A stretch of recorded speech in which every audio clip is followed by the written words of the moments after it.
នៅក្នុងប្រអប់នេះបាទគឺមានការណែនាំជាច្រើនបាទដែលពេលដែលយើងទិញមកគឺយើងទទួលបានទៅលើបាទតែបិទបាទហើយនឹងសភៅណែនាំផ្សេងបាទទីប្រើផ្សេងរបស់ឧបករណ៍បាទគេបង្ហាញឲ្យយើងឃើញនៅក្នុងហ្នឹងបាទហើយបន្តមកទៀតគឺគេមានស្នោសុវត្ថិភាពរបស់គេបាទដាក់មកគឺវាពេញលេញនៅហ្នឹងបាទពេញបិទទៅលើឧបករណ៍ហ្នឹងនេះគឺជាឧបករណ៍ហ្នឹងបាទឧបករណ៍នេះនៅពេលដែលយើងបើកមកគឺយើងមានឧបករណ៍នឹងមួយហើយនឹងដូចទៅលើ Type C បាទដោយ Type C នេះគឺសម្រាប់ភ្ជាប់ជាមួយនឹងកុំព្យូទ័រដែលមាន Type C បាទអញ្ចឹងបើសិនបើកុំព្យូទ័រដែលអត់មាន Type C យើងអាចទៅរកដូចតវាបានដែលអាចភ្ជាប់មកវាបានហើយឧបករណ៍នេះគឺមានប្រយោជន៍ទី1គឺ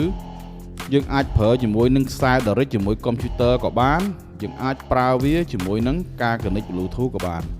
ហើយក៏ងាយស្រួលយើងយកតាមខ្លួនបាទយើងអាចយកតាមខ្លួនបាទទៅហាងកាហ្វេទៅកន្លែងណាអង្គុយអាចធ្វើការបានបាទហើយនេះគឺជា tool ទាំងអស់ដែលមាននៅក្នុង DaVinci តែម្ដងបាទ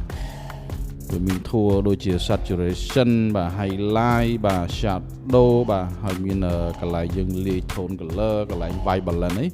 គឺមានទាំងអស់ជាមួយនឹងឧបករណ៍មួយហ្នឹង